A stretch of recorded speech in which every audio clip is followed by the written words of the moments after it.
sawa yakudda mu birooto b'emikwano, sawa yakudda mu birooto. Katusabe tutandikiro. Mukama tutumiza bitandika twagala okwebaza olwakadde kano k'otuwadde kubanga nzivundula ebirooto bino. Nkola omwe mutukuvu jangu gwe abavundula ebirooto bino nga obubaka bwe buli bwe butyo buvaayo mu linnya erya Yesu Kristo omwana wa Katonda omulamu tusabidde. Amina. Tandise n'abaweesi. Olivia agambye praise God, nze naloose nga nkuula obutiko obubaala nga bunyirira nnyo, kitegeeza ki brother we bali kuweereza.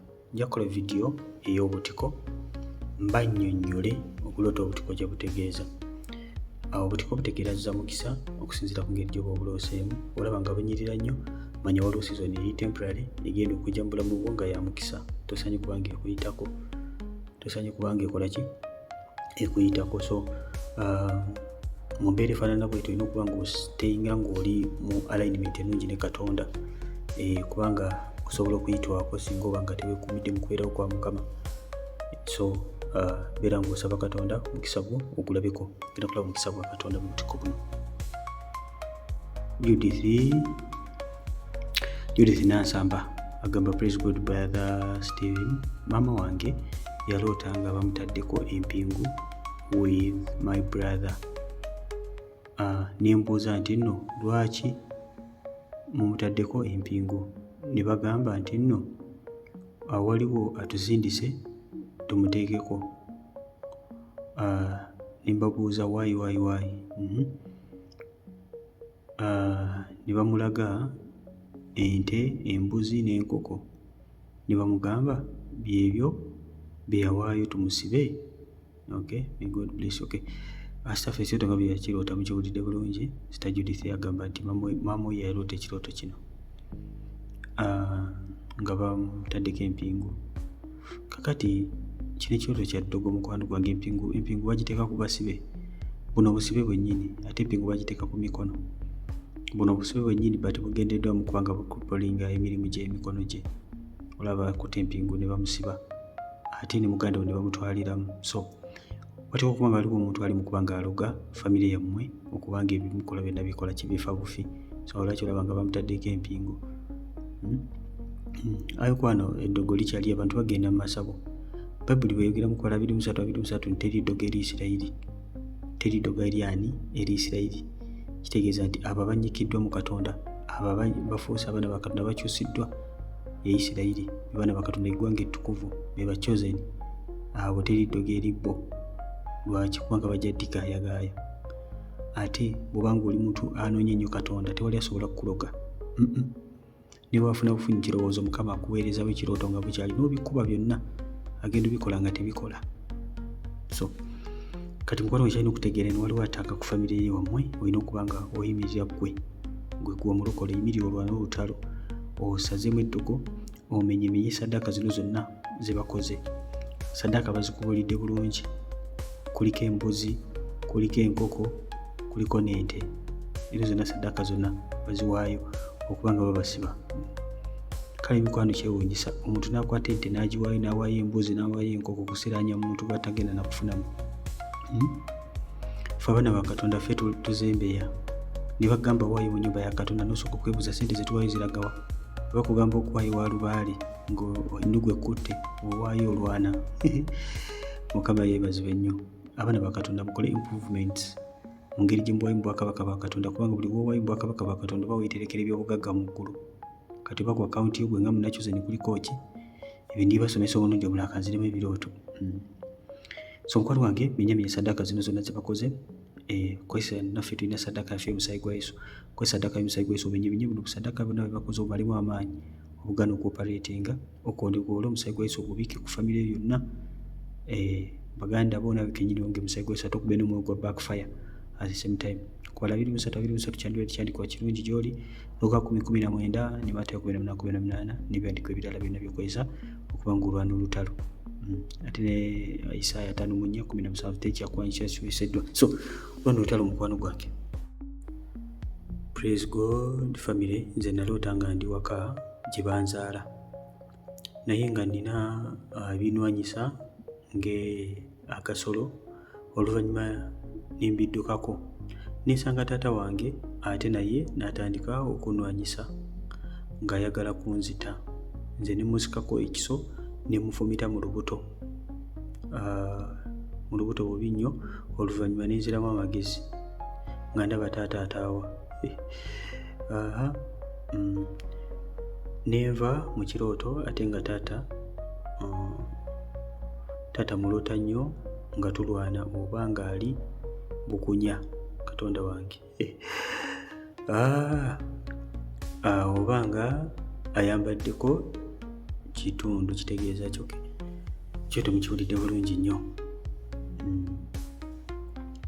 Ebiseera ebisinga ebirooto nga bino gibeera myoyo egijja girondoola obuzaala n'omusaayi, emyoyo gy'ekika ancestral powers egiba gikutambulirako nga gikunoonya amaanyi agava mu nnyumba ya taatawo, amaanyi agava mu kika ky'ewammwe, amaanyi agava mu nnyumba eyo nga gakunoonya gaagala okukuzikiriza okuzzaayo. Naddala ng'oli mulokole baga muzzukulu yeeyisaawo by'omuzzukulu yatoloka, takyagala kutugondera, takyagala kutuwa kigali. Omuzzukulu yatoloka, akati we yatuweereza faya, kati waki tebakubanyisa mpaka nga tonnaba kubawangula osobole okuzikiriza. Kubanga bw'olokoka ogenda kukyusa ennyumba yonna, ogenda kwegayira ku ennyumba yonna, abantu bonna bagenda kulekera okusamira ate n'obusawosawo bwonna obwokye. So kyerooza nti kino ekirooto kya myoyo gya kika ejja girondoola obuzaala n'omusaayi. Regarding ky'okuloota taatawo ng'ayambaddeko bitundu oba bitali butuukirivu obuli mu nnyumba y'ewammwe, probably ojja kwesanga obalya nga waliyo obusamize, abamu mulina ebigali, abamu mulina ebibooya abalongo, ebyo byonna buba butali butuukirivu, beera kusinza bibumbe. So beera nga weegayira ku lwa taatawo, beera nga weegayira ku lw'amaka g'ewammwe. Taatawo bw'aba yafa n'omuloota ebiriko ng'ebintu nga bino sigala kyekimu mukwano gwange, sigala kyekimu, si nsonga oba mulamu oba mufu, sigala kyekimu. Okuggyako nga waliwo olutalo lulala lugenda mu maaso, so okuloota ekintu nga kino nga nawe olaba muli mu mbiranye wakati wo ne kitaawo. Naye omulokole tolina kubeera mu mbiranye na muntu yenna, gwe olina osigala ng'oyagala omuntu regardless. Kwaffe tuli mu Katonda, abalala babeera mu ki, bali mu bwakabaka bwa Sitaani. Because waliwo bwakabaka bwa mirundi ebiri, tewaliwo makkati. Either oli mu bwakabaka bwa Katonda oba mu bwa Sitaani, tewali wali mu makkati awo. Yesu alina kugulayo nga kujja mu bwakabaka bwa kizikiza kutwala mu bwakabaka bwa Katonda. So sigala kyekimu mukwano gwange, weegayire ku lwa family. Praise God, brother. There is a certain brother who wants to marry me. Okay, banachoze mutega amatu wano. When I told him to ask God about it, he dreamed he has come to our house and he found our house cleaned, but everything was scattered. Things were disorganized in the house. In the dream, I caught his hand and took him out of his house. Out of the house. His dream ended like that, and he shared it with me. Thank you, God bless you. Okay, staff yalose ekirooto nga gamba ali omuntu gwali naye bali mu kusaba babuuza Mukama. Omukulu akawasa naloota ekirooto, akawasa ntegeeza agenda okuwasa mwana waffe wano. Naloota ekirooto eno nga agenza okukyalirako amaka ga muwala waffe, n'atuukayo nga ennyumba etukula nnyo naye ng'ebintu biri disorganized, nga ne beekwata ku mukono ne batambula.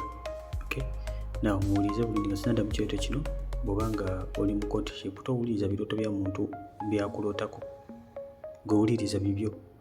Abantu baloota ebirooto kusinziira, waliwo ebirooto ebiva.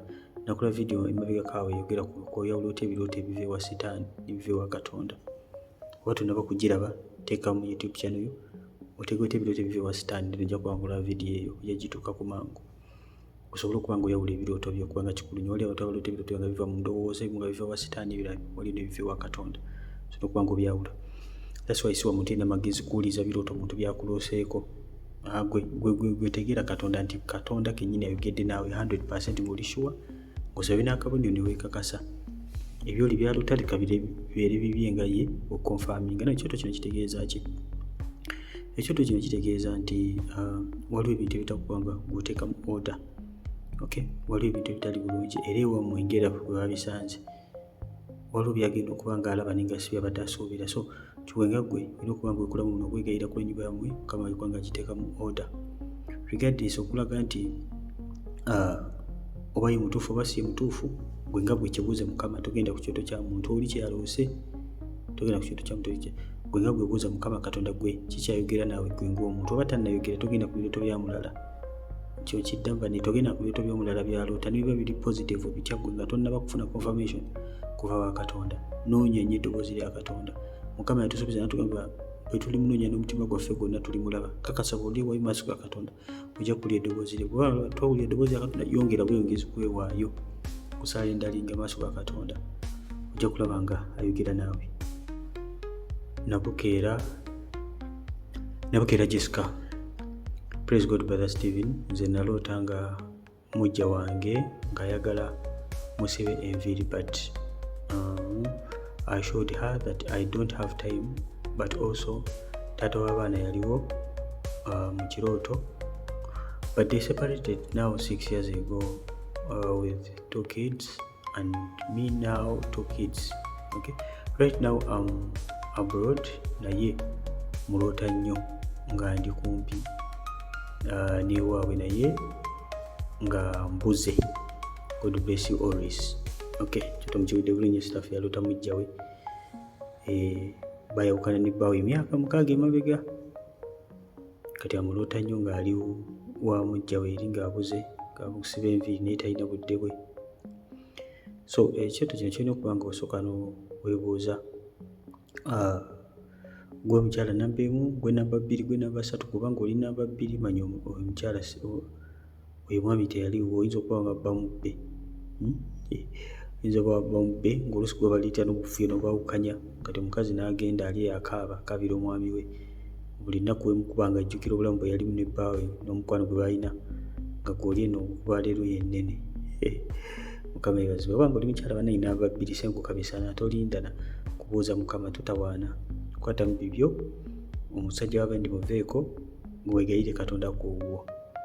Okay, so kino kiraga wakyaliwo ebikyakwatidde ku muntu ono, wakyali ebikyakwatidde olaba ng'oli eri ewaabwe. Sometimes tusobola okubeera eddogo, manye abakazi mweroga nnyo naye si mmwe abalokole bannakyuze nti temubikola ebyo kubanga temusobola kugenda mu bisitaani, masitaani ago bibumba ebyo.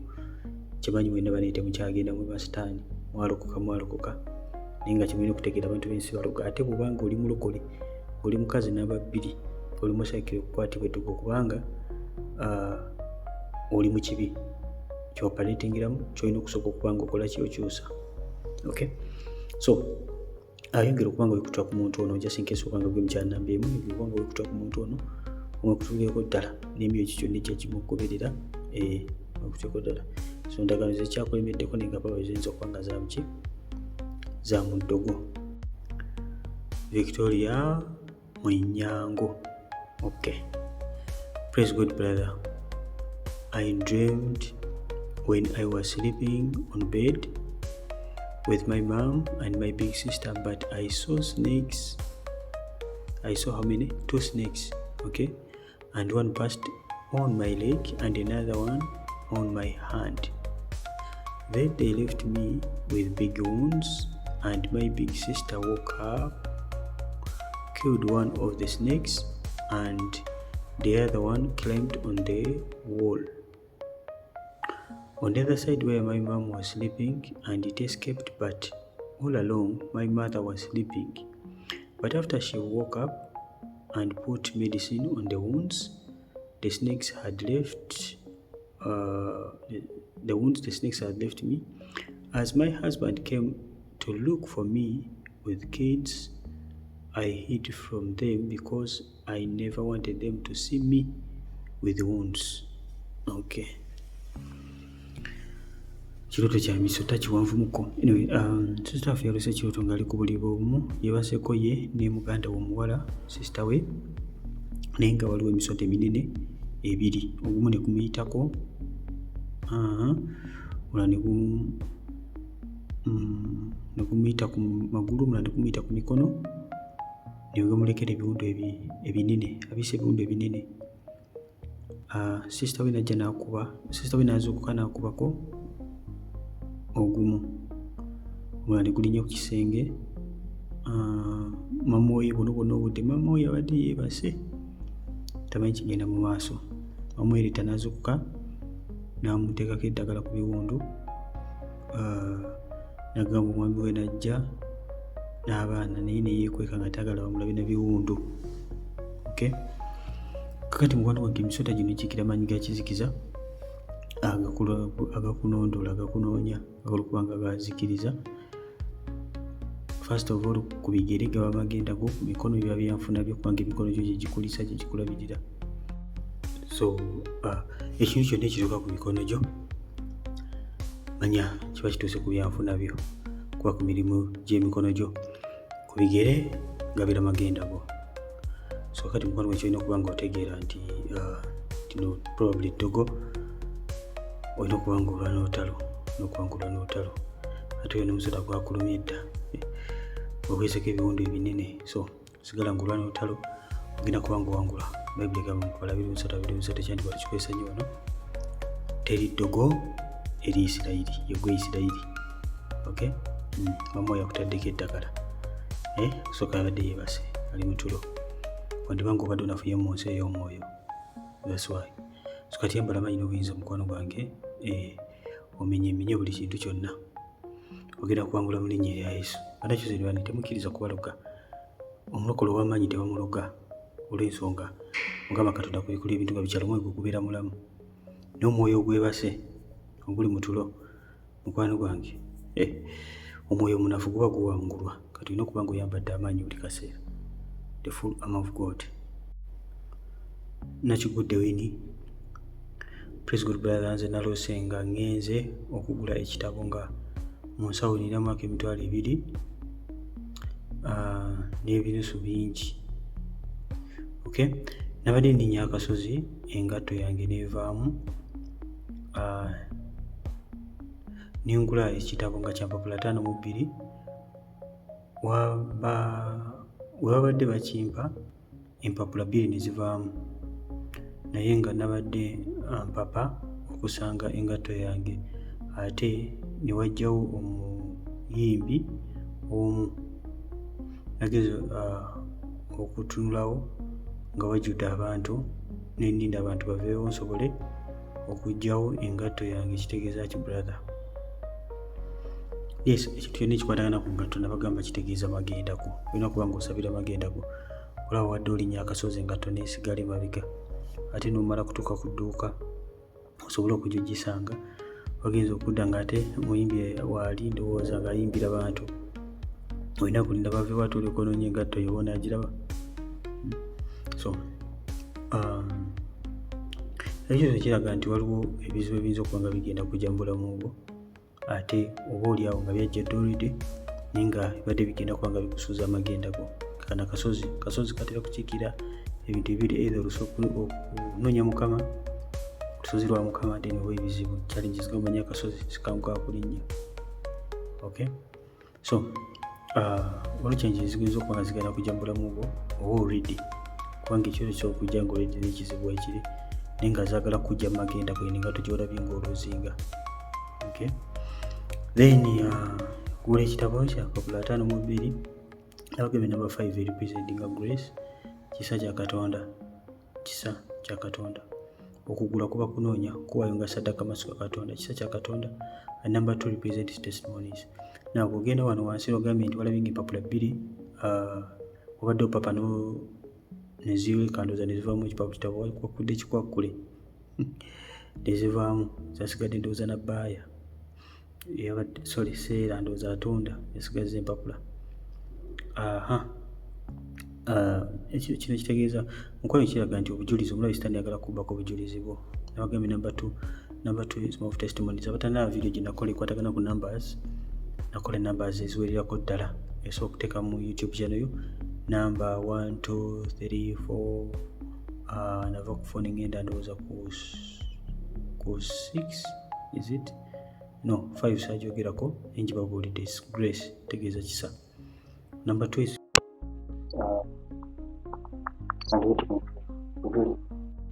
so tulina okuba nkokola kusabira magenda era ekintu ekyokusaana okusiiba ngira okusaana okusiiba okusabira magenda go basiire obutayagala kujja magenda go.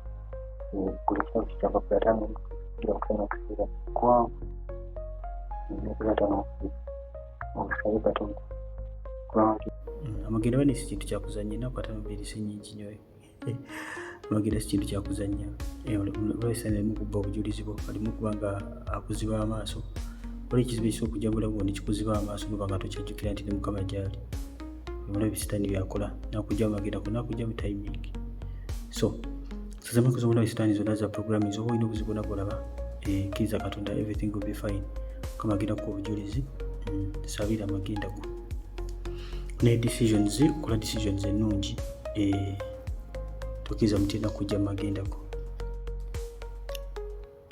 bisaani niwamanya niwasiima not niwamanya niwasiima Rita President Brother Steven nze naloose nga nonye passport yange n'empapula eziwera nga 3 nga mbijja mu ssabo naye nga nali njagala crossinga kolansi pikipiki nejja ku speed ng'eyagala kunsaanyaawo nenziruka mangu neva mu kkubo netantomera neva mu kirooto kitegeeza ki Mukama akumpeera omukisa ogw'amaanyi empapula ne passport ebinoonya okuva mu ssabo piki eyagala kukotomera oba ze zino piki ezitambulirako amayembe nawulira n'amayembe gagula piki abaali abasamize mutubuliro amayembe ge mwali mulina gaali galina epiki bajjajja bagamba tuwe entambula n'obawa mu piki neevuma gajjira ku boda Mukama yeebazibwe kati mukwano gwange ekirooto kino za nkitegeeza nti waliwo emirimu egyagala okuba nga gikudistoyinga this like backfiring wano banga waliwo bitoleseza waliwo bejjeeyo naye nga byojagala kugeza ku backfiring nga kuziyiza kulemesa ebyo bejjeeyo kujja ekitubusa kuba kukijja mu mikono gya mubi sitaani kiba kijja mu malogo ago ge baba bakuzibamu atukunda pros nko tukyeyongere obanga oli mpya subscribinga okonekkade onakikola ekyo ojja kuba ngufuna notification buli lwetunakolanga vidiyo yonna ojja kuba ngufuna notification okutegeera mbwebuuza banaye ntegeera ntya nti tutedde ebirooto infact oteekayo bakweza notification obanga wakusubscribinga nokona kade noselectinga all nekyabe mikwano tuli mu kaweefube wakuba nga tunoonya ebikozesebwa okuba nga tugula ettaka okugenda okuzimbibwa chosen generation so okebera mu komenti ojja kulaba mu linki komenti esooka waggulu ojja kulaba mu linki otwegatteko kaweefube ono yes Mukama anakuwa omukisa kifo kino Mukama agenda kikozesa okuba nga asumuliramu abantu kigenda kuba kifo kyamaanyi nnyo kijagala obagamba ebisigadde Mukama nabitugamba so okugenda mu comment section waliwo linki mweri okone ku linki ojja kuba nga otuka direct mu group wetugenda okuba nga twekolamu omulimu ogw'amaanyi kuba nga tuba ku kyetukolera Yesu ate era n'empeera mu ggulu etulinze weewaawo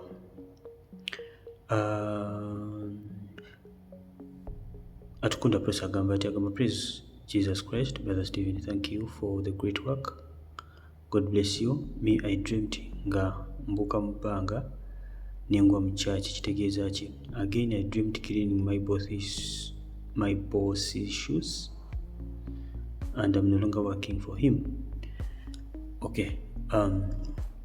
kusonga eri gyesobola okwogera ku bannange bwobanga ononye enamba era mwezi eri mu komenti okuli link namba zisooka waggulu n'amannya gezireeta so osobola okuba nga otuweeza bangi bambuuza bannaye bwe mba njagala kusupportinga nteekawa mu komenti mulimu enamba z'amasimu genda kuteekako amannya so okuba nga weeyambisa ezo sitaffe yalose ekirooto nga aloota abuuka mu bbanga alina ekyokubiri yabuse mu bbanga n'agwa mu kyaki ekyokubiri n'agamba nti yalose nga alongoose engatto za boosi we naye ate nga yagambye boosi we yavaayo dda so abuuza kitegeeza ki budde ku kyoto ekyasoose kwetanga obuuka mu bbanga n'ogwa mu kyaki Mukama bakuyita omunoonye. Kuba kunoonya Mukama kuba kumulindirira. Okunoonya Mukama ntegeeza kintegeeza okweyawula olindire Katonda. Genda onoonye Mukama, genda omulindirire. Bayibuli nga begamba nti abalindira Mukama balindisibwa mu maanyi ge bujja.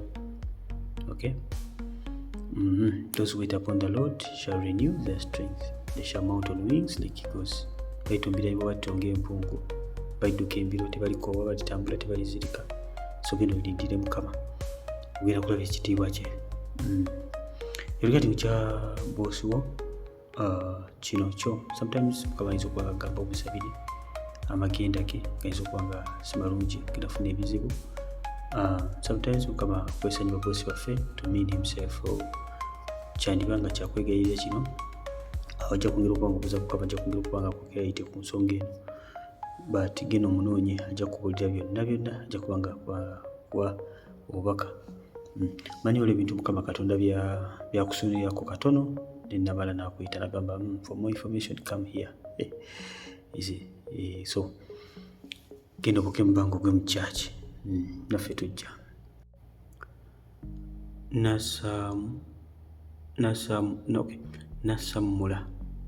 Nasamula Leonia agambye ekirala ekirooto naloose nga nnina awendi ne bandeetera olupapula okusayininga awo. Bwe namaze omusajja n'aŋŋamba omaze okufuna omulimu, ogenda kutandika kukola wano e Mutundwe. Bwe natambudde ne ndaba Mami Justine ne nfukamira ne mubuuza God bless you. Okay. God bless you too, Sister Leonia. Kakati ekyoto kino mukwano gwange kyabuweereza. Mukama akuyita kubanga omuweereza. Ojja kumubuuza, ojja kwongera okuba nga omunoonya ku nsonga eno, whether it is Mutundwe, whether waliwo ewalala, naye nga kyabuweereza. Yes, just necessarily Mukama asokumentioninga Mutundwe mu kyoto, but nga si Mutundwe. Nenga kyokutegeera nti Mukama akuyita okuba nga obeera muweereza we, wadde omulimu Mutundwe. Asubire gwabadde gwa mu church, se Mutundwe mugundi kwano taba Mama Justine ng'ofukamira omubuuzaako. Yes. Kale noonya Mukama ku nsonga eno, ajja kwongera okuwa clarity, kwongera okutegeera ddala exactly wawina ng'okuba kuweereza, kubanga Yesu yakoola baweereza yabayita. Mukimanyi bulungi nnyo bwe yatandika ku nnyanja, n'ayita Peetero, n'ayita Yokaana, n'ayita James, mpaka bwe baggwayo bonna yayita abaweereza, si gwe weeyita. So kyekyo mukwano gwange, respond to the call. Ono bisani Kawino Rachel. Praise God, Brother Steven. Okulota nga owaayo ennamba yo ey'essimu oluusi owaayo ntuufu oluusi nga si yeyo. Namba 2, naloota nga wansi w'ekigere kyange waliyo nga ebiwundu, naye nga birabika bikaze, naye nga tebinnavaawo, like byawona. Namba 3, naloota nga engatto yange ekutuse, omutunzi n'ansaba nsolo 10, naye ne muwa 3. God bless you. Kale birooto 3. Ekyo tekisoose yagambye nti yaloose nga awo ennamba ye bamusaba ennamba ye n'awaayo ye, ate oluusi n'awaayo nga si yeeyo. Mukwano gwange, okwo kuba kuyitibwako. Kuba kuyitibwako. Bakusaba ennamba mu kifo ky'okuwa yeeyo ate waayo ya mulala, kitegeeza nti kyonna ekibadde kigenda okujja okuyitawo kiba kigenda kukuyitako. Okay? Omulabe Sitaani aba confusinga, aba aleetawo confusion. Let me tell you, ebimu ku byokulwanyisa biri mu nsi ey'omwoyo confusion. Bible kye batugamba, God is not a God of what? Confusion. Naye ate aconfusinga abalabe baffe, so eri wa Sitaani aba confusinga, naye ate eno ffe is not a God of confusion. So omulabe Sitaani asobola okubuzaabuza, asobola okuwanyisa ekyo ekikyo ekibadde kyo nekiwanyisibwa nekitwalibwa omukisa gubbibwa ab'emikwano. Mujjukira byenyi ekyatuka ku Yakobo yabba omukisa gwa Esawu, yagunyaga, yeebuzaabuza n'ayambaza ebyoya by'endiga, ne yeeteekateekako obugondigondi n'agenda ewa kitaawe, nabba omukisa gwamu, ne so omukisa bagubba. Esawu yakomawo n'akaaba, ne kitaawe yeetasomma omukisa guli olwedde bwali gugenze. So bannakyoze temukkiriza mikisa gyammwe kubayitako. Mukama bw'akukoowoola, Mukama kyonna kyabakuwadde respond, beera n'okukkiriza, todda buzzaawo kutunula butunuzi. Abantu bangi bayitiddwako. So kyonna ekiwanyisa mukwano, ekiwanyisa omukisa gwo, saba wabeewo okuwanyisibwa omukisa okukuddizibwe, kujjako nga mu kirooto kino obadde opasivinga nga babadde bantu bakyamu, nga bakusaba ennamba nobawamu enkyamu. Mukama bakonfusinga balabe bo, but webanga obadde olina kyoliko ekituufu nga mutuufu alabye ddala mu kirooto kibadde kigenda ku blessing, ate ne walina namba nkyamu, ogenda okuzuuka, mpaddeyo ya X wange, Katonda wange. Mukama Katonda. Ogambye namba 2, walootanga wansi w'ekigere kyo nga waliyo ebiwundu naye nga birabika bikaze, naye nga tebinnaba kuvaawo, like nga byawona. Ebiwundu biripresentinga ebizibu bye tuyitamu emabega, ebigere byo biripresentinga amagenda ku mukwano gwange.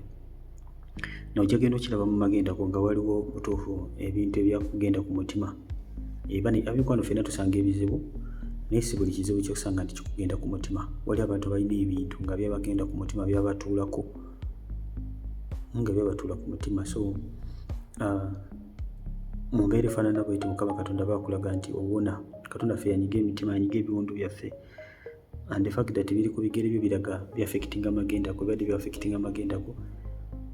Osobola okubeera n'ekiwundu ku mutima ne kikuziyiza okufuna ky'olina okuba nga ofuna. Kambe ekyokulabirako, bw'oba ng'olina bias eri abasajja, tuga abasajja mbwa, olw'ebizibu bye bayitamu nga tonna bakusinkana Yesu, nolowooza nti abantu Mukama asobola okukuleetera omuntu ng'agidde mu layini ya Katonda, ate gwe ng'okyalowooza biri ebikadde.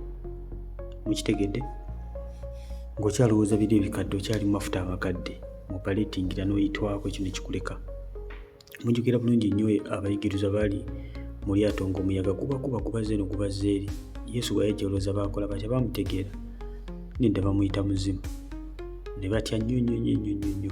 Singa Yesu teyabayamba n'abagamba si muzimu yenze, agamba temutya, baali basanga bandigudde ne bagwa ne mu nnyanja, omuzimu nga gujja ku lyato lyabwe. Semikwano osobola okubeera mu mbeera embi n'otya n'oyitwa nako, Yesu n'akuyita nako, kuba Yesu in fact yali ajja bayitako kubanga baali balina gye balaga okubuulira enjiri, naye genda okulanga omuyaga gubakuba n'abasaasira. Anyway,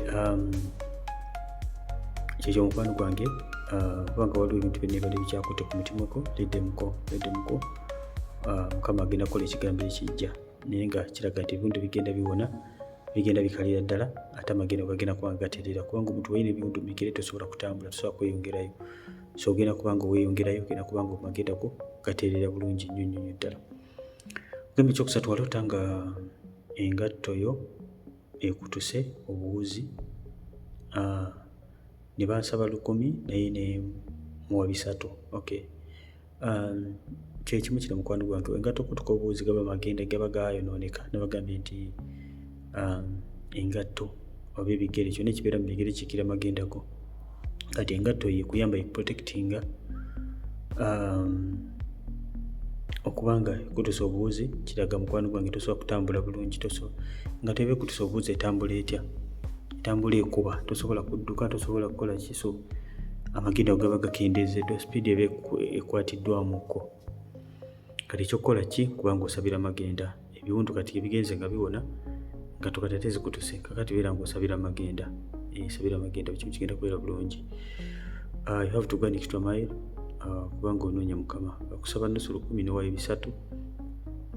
Ebirooto bino biri so figurative. So you have to fast 3 days, naku 3, kubanga okusaba n'okusiiba. Osabira amagenda go, okaye Mukama Katonda ajje ne events ez'edda ku mutima gwe, ebikadde byonna bijjemu. Mukama kulenyiwalinge, akwerabize buli kintu kyonna, akutereeza omutima gwo.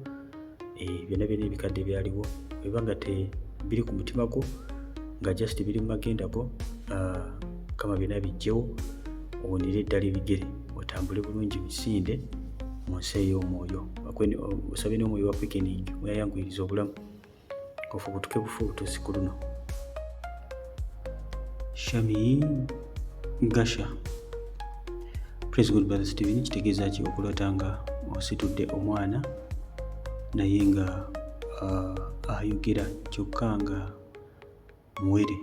Olumu ndoota bampadde omwana omusitula naye nga mulema, nga yagongobala nnyo oba nga ensingo mpanvu nnyo eyiika. May God bless you. Sister Shami, God bless you too. Nakola video ekwatagana ku baana, ojja genda ogirabe Sister Shami. Okulota abaana kitegeeza ki? By Brother Steven. Video buli mutenda abantu badde ogiraba, video erimu ebyokuyiga bingi. Yes, anyway, nga mbagamba nti olota ekirooto soka ogende oteekemu ekirooto ky'oloose. Oteekesembyayo ekigambo kitegeeza ki? Kyonna ky'oba oloose oteekako kitegeeza ki? By Brother Steven. Then ojja kuba ng'olaba video bw'onamala okulaba, sometimes ojja kuyiga bingi ku kirooto ekyo, ojja kuba ofunye ne answer. Kakati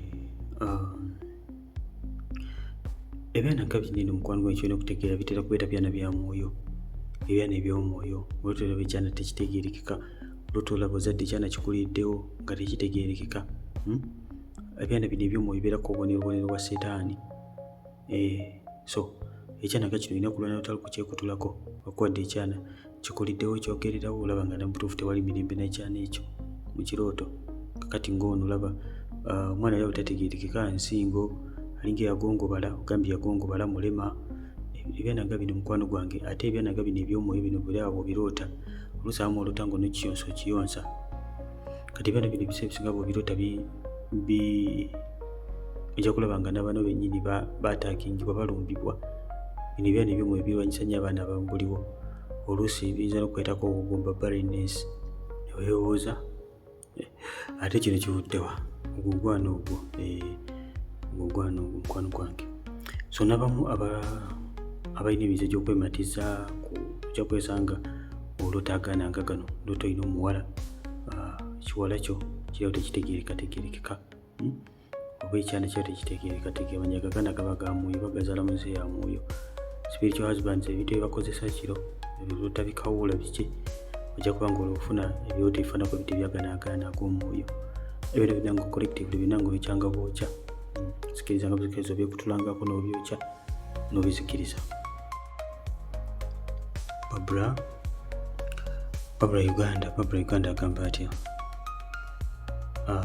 Thanks brother, naloota nga neetegeka okuva mu kyalo, mbadde mu kusaba n'okusiiba Mukama ajje emmeeme yange mu kyalo n'okumanya oba my fiance Katonda gw'ayagala mbeere naye. Ne mulaba nga azze ewaka okunnona, ne nyambala ne tugenda. Along the way baganda bange ne bagamba naffe tulinde tugende naawe, ate ne tuddayo ne tubalinda. N'ekirala neoleseddwa, okay, tandike ku kino eno kiwaluzeeyo emipigo okubalinda. Gabadde mukusaba n'okusiiba okubanga Mukama Katonda akujja muki ajja emmeeme yo mu kyalo, ate n'okulabuza omwami omutuufu.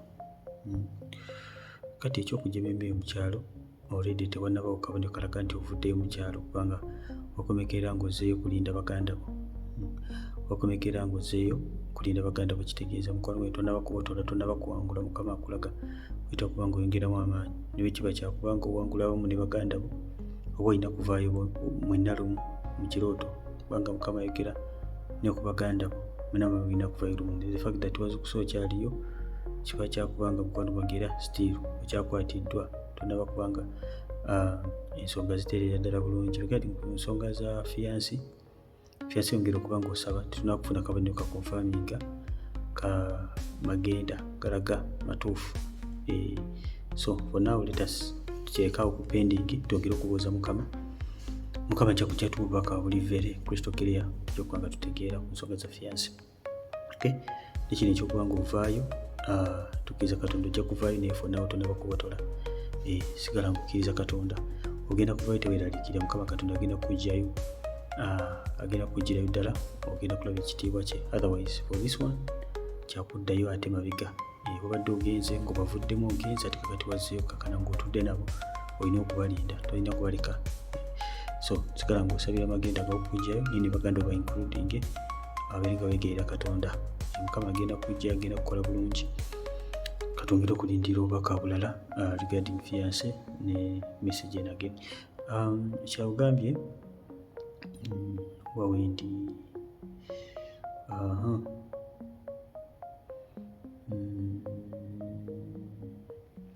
ogambye kyanalose nga ndaba ennyanja nga evaamu akantu akantu nga kalinga ekyennyanja nga gunene ate akantu nga kalinga ekyennyanja nga gunene nga gunene nnyo nga mabega kuliko ebyuma nga nyota nga zeetooloola. Olwamaze ne tuddayo mu mazzi nabadde mu kusaba n'okusiiba Yesu anzikirewo amaanyi amabi agannumba buli kiro nga gunyigiriza kwagala kunzita bwe mpita Yesu nga gubula. Mukama weebazibwe nnyo. Neebaza Katonda okuva we nayingira mu kusiiba tekiddanga Yesu amaanyi tekiddanga Yesu amaanyi n'okuloota ndoza kintu kirala n'okuloota ng'oli ku gaali nga ovuga naye nga oluguudo luli small ndowooza lulimu small humps. Ya mukono gwange kyolina okutegeera nti oku mwoyo gwa marine, that is marine spirit, ogwo ogutya kukunyigiriza akasambu agatula mu nnyanja wansi. Muli abagamba nti bagenda mu nnyanja wansi gye ku myoyo marine spirit. Ogwo ogusambu Yesu gwe yagamba gutula ku mazzi amangi. Myoyo mingi nnyo egiri wansi yina n'abakulembeze bajja bagikulira. Namukono kye mulina okutegeera nga abaana ba Katonda. Lucifer mulaba. Lucifer waliwo emizimu egimusinga n'amaanyi oyo gwe mulaba Setaani. Waliwo emizimu egimusinga amaanyi nga birwanyi nga gy'amaanyi nnyo okumusinga kubanga Lucifer yatondebwa mu kifaananyi kya kusinza. Lucifer teyatondebwa nga mulwanyi. Lucifer yatondebwa nga muki nga musinza wa Katonda lwakuba yaliberinga n'ayogera ne bamalayika kimu kya kusatu. Bamalayika abasinga obungi yabakonvinsinga okubanga bagala kulwanyisa Katonda kumuggyako. So yanoonya abalwanyi bayogera nabo naye Mukama Katonda bonna n'alibyukinga agazimu gonna agalimberinga malayika bonna ne bagobwa wasigale kwota mu ggulu. Kimu kya kusatu bonna baakubwa ne basindikibwa era balinze olunaku lwabwe lwa nkomerero kubanga basindikibwa mu bunnya. Kyobola emizimu gyegayira Yesu totusindika nga ebiseera byaffe tebinnaba tusindike mu mbizzi. Yesu era n'agisindika mu mbizzi. Mukama yeebazibwe nnyo. So waliwo emizimu egy'amaanyi ennyo okusinga Setaani ogumuyita Lucifer gwe mutya. Waliwo emizimu egy'amaanyi naye Lucifer agikulembera lwakubanga yagisinga amagezi. Omukulembeze si yaba asinga amaanyi. Wabeera eri abalwanyi ab'amaanyi naye yakulembera n'amagezi. Kati mulaba President, kati mulowooza Museveni yasinga amaanyi mu Uganda? No, ayinza okuba nga bw'oteeka abali mu magye bonna yasinga n'obunafu one on one nga bamuttira nawo naye abakulembera lw'amagezi era omukulembeze we bonna bamukola ki bamuwuliramu n'obukulembeze buno obulala bonna bwe buba. So ekino bwe kiri waliwo emyoyo emibi egisingira ddala Lucifer amaanyi. Kati mu nnyanja wansi oba emizimu yonna gye gibeera waliyo emizimu egy'amaanyi ennyo egitamanyi Lucifer naye gyonna eno mu Yesu gyonna giri wansi wa Yesu. Gyonna giri wansi wa bigere bye, gyonna tugiwangula. Si nsonga bagoliyasi benkanawa, si nsonga bonna bagoliyasi bonna ne bwe kugumula bonna tusigala tubawangula kubanga Yesu w'amaanyi buli vivi lyonna livunnama mu maaso ge. Is above every power, every force and every principality. Tewali manyi gonna gakola ki gamuli waggulu. So teweraliikira Mukama just yabadde akubikkuli olabe how big obuntu okunyigiriza bwe guli. Mukama Katonda olumu akubikkulira osobole okufuna momentum, osobole okutegeera ekintu ky'olwana nakyo. Okay? Twebaza Katonda kubanga akutaddeko obukuumi, takiganyiza kukomawo, okwongera okuba nga azimba okukkiriza kwo, osobole okuyimirira okuba nga osaba. Naye ojja kukirabako mu kirooto ng'okiwangula n'okiwangula. Ekyo ekisa ekiriwo ky'oba okozesa okuba nga oyimirira okuba nga olwana olutalo obutadde mabega, era ojja kufuna obubaka ng'ekintu kino okiwangulidde ddala ne kuno kwadde kubikkulirako otegeere. Omanyi sometimes Mukama Katonda azibula amaaso gago bwe n'akulako ekintu ky'oddiringa nakyo, just in case obadde oluusi onafuwanafuwa, so that bw'oba olwana ng'okirabako wali mu nsi ey'omwoyo oba nga wakibikkulibwa era omwoyo gw'obeera okijjukira bulungi, oba osobola okuba nga olwana. Okay? And then ogambye ekirala,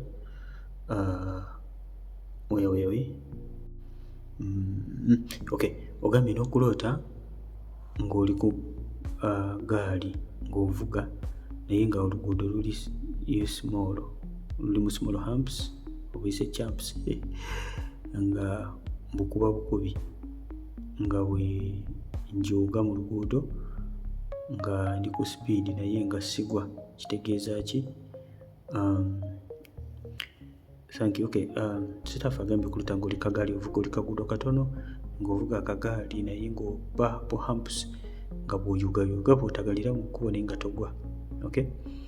Now akagaali kano nabagamba okuluta ng'ovuga akagaali ebiseera ebisinga katambulirako magenda gakubonaabona, gakutawaana, gakukola ki? Gakutawaana era nga bw'omulaba ali mu kagaali akuba ampusi ayugayuga mu luguudo. So Mukama Katonda akulaga obulamu bwo nga bukoze ki?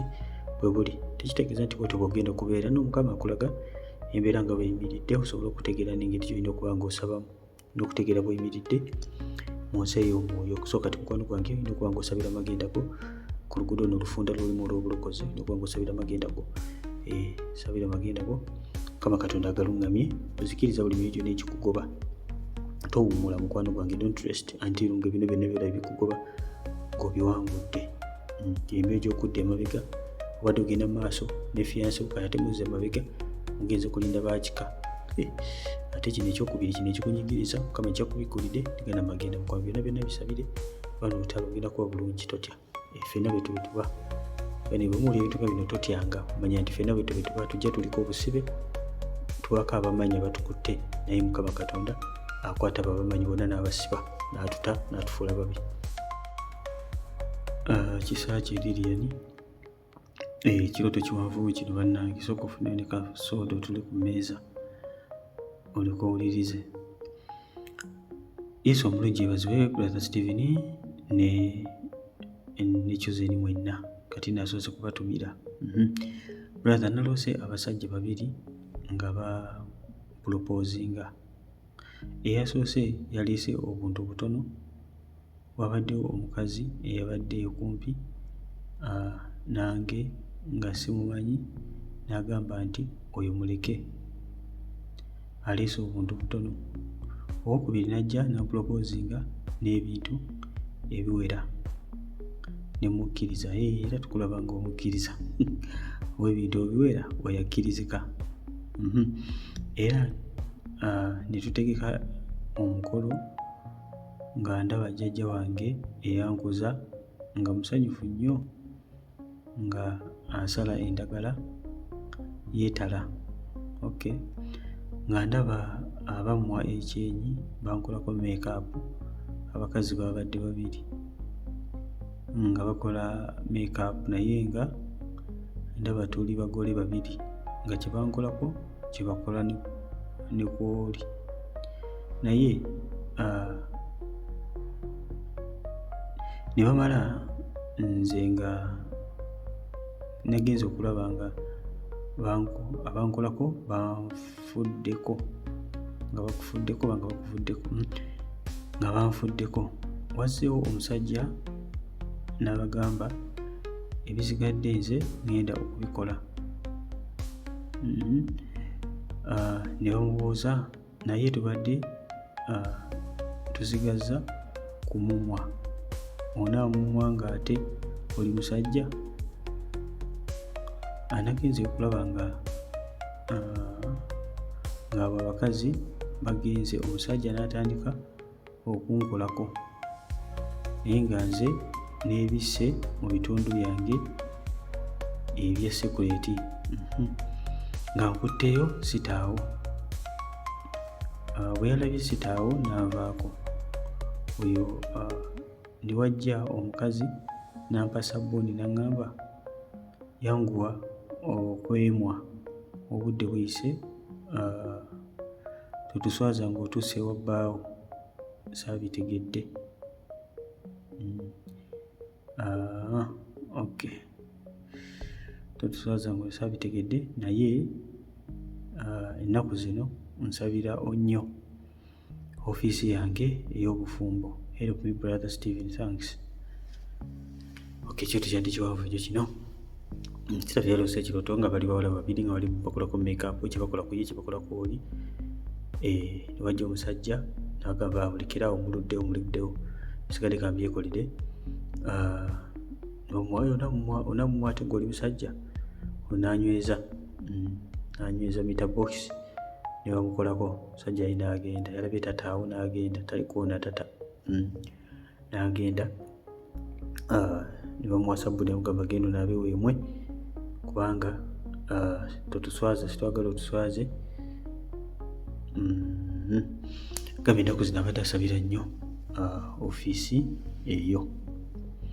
Kati ekyoto kino kizinga kya bunnabbi. Mukama Katonda akulaga abantu ndowooza babiri bagenda kujja mu bulamu obubadde. Second one ajja kuba nga ye mutuufu. Kakati awo olina okubeereramu era okukosa olina okuba nga obuuza Mukama, olina okuba nga okola ki? Obuuza Katonda. Togoberera bugoberezebwa. Gamba ndi mugagga nina ennyo nyina. No, sitaani muyaaye kubanga ebiseera ebisinga Katonda bw'ayogera ne sitaani awulira. Katonda bagamba oyo mwana wa Katonda, ne sitaani awulira. Era Yesu bwe yagenda kubanga abatizibwa Yokaana, Mukama yayogera eddoboozi, sitaani n'abiwulira. Ekyaddako Yesu yagenda mu ddungu, sitaani n'ajja okumukema. Okuva awo ng'anoonya kumuzikiriza mpaka ku nkomerero kubanga ebiseera ebisinga Mukama yayogera sitaani n'awulira ng'ajja okulwana. So buuza Mukama ku buli muti endajja. Just because owulidde kino kitegeeza nti ogende bugenzi. No, buuza Mukama ku buli muti endajja. Gadi mu kyokukolako kuba kutegeka okusala endagala. Nabagamba ekyoto ky'okusala endagala kitambulako bya bufumbo.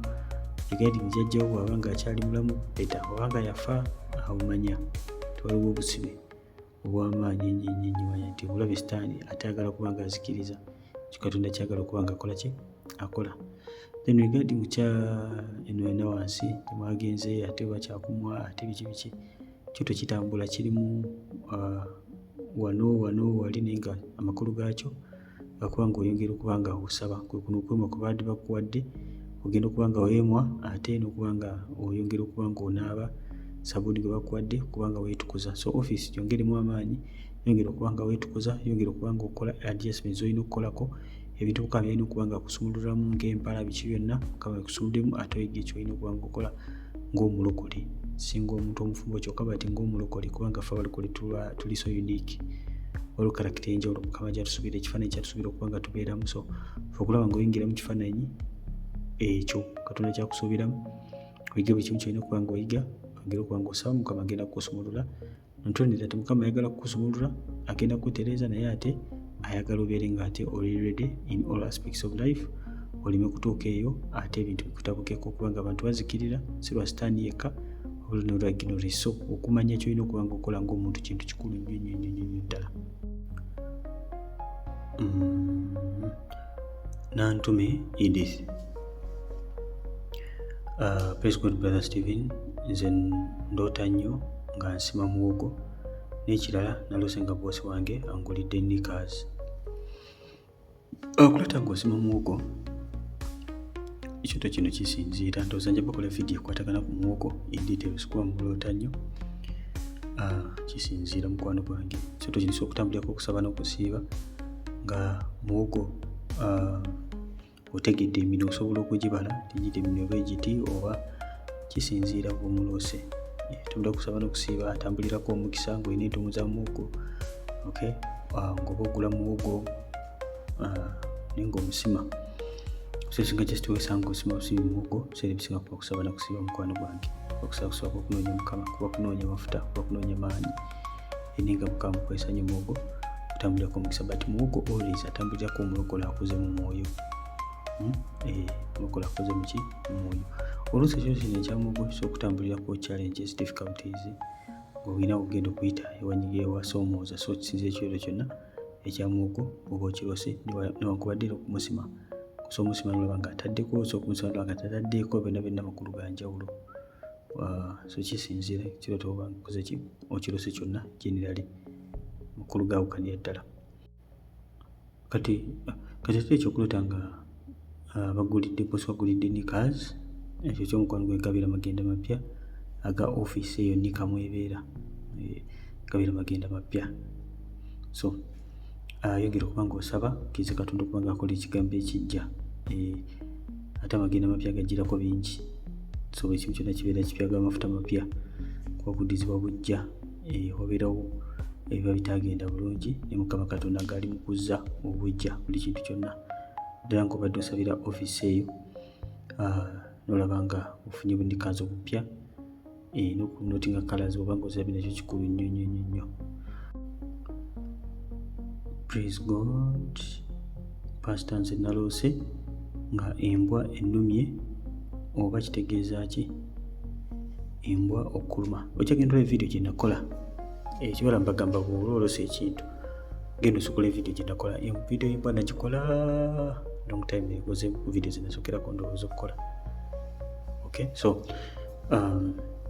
genda oteke mu YouTube channel okulota embwa kitegeeza ki by Brother Steve nojja kuba nga ofunira ddala video birako dando zidakika nga 2 nga njogera ku mbwa yokka tolaba nga mulimu details nyingi aweza okuyiga bajenerally embwa itegeeza sebisinga mwoyo gwa bwenzi mwoyo gwa kwaka oluusi n'eddogo kale ebisesinga embwa okuluma Mukama Katonda bakulaga nti waliwo omwoyo genda okuba nga okuwangula waliwo omwoyo okuba nga wagala okupasuwinga omwoyo gw'obwenzi omwoyo gw'okwaka obuseegu byonna twala tugende kutambula ku mwoyo gwa Jezebeli omwoyo gwa seduction wamala okuseducinga bulungi ng'embwa ekuluma Jezebeli ng'akuluma so kutambulako emyoyo egyo wammanga kisinza ekyoto kya kifaananyi naye nembulamu bwera oba osobola okumapinga n'okola ki n'olaba ebirooto ebijja biddirira oba nembulamu osobola okulaba nga ntuufu oluusi Mukama asobola okukuwa ekirooto nga kino ng'obadde olina omuntu gw'omubuuzaako naddala bano baboyi aba puleya Mukama nakuwa ekirooto kino kuwoninga nti omuntu oyo eyo embwa egenda kukola ki egenda kuluma sometimes ngo backsliding oli mulokola backsliding so genda video ejja kuba nga ekuyongera okunyonyola bingi kubanga era ebiseera bisinga abamu bw'omala ku backsliding ng'embwa ekuluma ddala Mukama nga alina emize gye yakuggyako buli bw'onafuwa bw'otyo ojja kwekanga ng'ozzeeyo mize gye egimu Mukama ajja kusumulako gye bamukabiri okusumulako buli bw'onafuwa every single time okomawo nga butuufu era ng'embwa ekugoba si mu kirooto naye ng'olaba waliwo ekyoyo ekikugoba oba mu buliwo nga kyamaze dda n'okukulya ng'ojja weetonda bwetonzi maaso ga Katonda buli kaseera so naye ng'obuzibu bwonna bwabadde kunegerekitinga Mukama yakusumulula n'omunegerekitinga kati embwa nezikusanga toli naye ezikuluma bulungi Irene okay Brother Steven nze mbuuza ffe abatalina basumba na kyaki ebiweebwayo byaffe n'ekimu eky'ekkumi tubiteekewa. God bless you Sister Irene ekibuuzo kino kikulu nnyo fact abantu bangi beebuuza oba ndi Saudi ndi mawanga ndokokeddewa ekimu kyange eky'ekkumi n'ebiweebwayo biteekewa ayinkwano bw'oba oyina wantu wonna okuŋŋaanira whether ku WhatsApp group nga kuliko omusumba waako yabeera musumba yabeera akusumba obwezo bwa bukusumba as long as benefitinga bukuba omukisa obwezo bwa bukusumba mukwano gwange okay ekkanisa yeggwe sister wange si kizimbe omusumba ye omuntu akuluŋŋamya Mukama gwakuteereddewo akulisa ekigambo kya Katonda obwezo kisolooza nti obeera mulokola ali awo yalokoka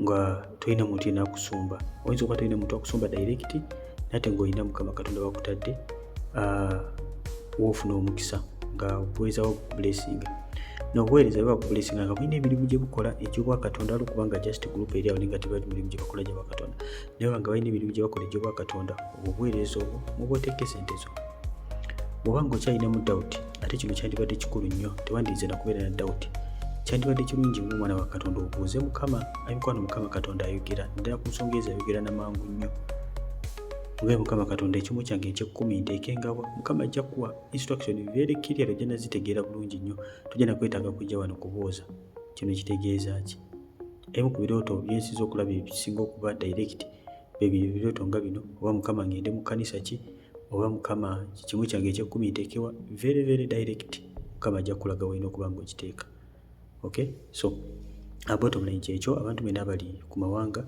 wonna okuŋŋaanira babeera basumbawo just in case abamu mwagenda ku mawanga naye nga mutuufu walina obuweereza bwe wali ovaamu oba kaŋŋambe wali mu Uganda bw'olina ekkanisa gy'ovaamu local church kati watuuka ku mawanga wafuna amakanisa ag'amaanyi amakanisa kati weerabira musumba oli eyakusabira oli gye beeyatandikira wamwerabira era bw'onna abuuza Mukama ajja kulaga musumba oli gwe waliko eri mu kyalo n'ekkanisa Mukama gy'ajja okukulaga nno weewuunye every time oli wonaabuuza ajja kulaga oyo musumba wo so mu makanisa amalala you can give them offerings musumba wo ebirabo okuba nga bakubulesinga but ekimu eky'ekkumi kiweereze nga musumba wo ne oba wagenda mu America nga musumba wo yali eri katugambe wakata kwe manya mukwano gwange leka omukisa ogwo obuweereza obwo nawo bukole ki bugufuneko togamba nti ate bino bisaana mu kibuga nono Katonda tali mu ebyo okay kyekyo mikwano gyange nga bottom line buuza nga Mukama kiba kirungi bw'oteeka ssente zo nga Mukama kwa instruction ojja okuba ng'olaba omukisa byonna emikono oba ng'olimpya subscribing ino bakiyita Chosen Generation nabagambye tulinawo enteekateeka okuba nga tugula ettaka ly'obuweereza buno Mukama tugamba tubuteeke ku ground tubusimbe tulina emirimu gye tukolerako mu buweereza buno ng'egy'okubuulira enjiri abaludde wano mumanyi tubula enjiri ku street tubula enjiri mu byalo tugende mu byalo ewali Mukama gy'aba tusindise ne tubuulira enjiri so wabalinyi bali ddala mwenna kumpuliriza Mukama Katonda bw'omukisa ogw'amaanyi oba ng'oyagala ojoininga ku WhatsApp group yaffe okuweereza still okusookera mu comment section namba ze zimu kwesa namba ya muteri okusirika message ku WhatsApp ng'oyagala joininga WhatsApp group ey'enjiri ey'okuweereza Mukama yes bw'oba yakujoininga eya fundraising so okona ku link then banga ojoininga tuba nga ffenna tugeeteramu amaanyi tukkiriza Katonda ne Mukama naye atuwa omukisa olw'ekyo Mukama mpita omukisa mere bulungi mweraba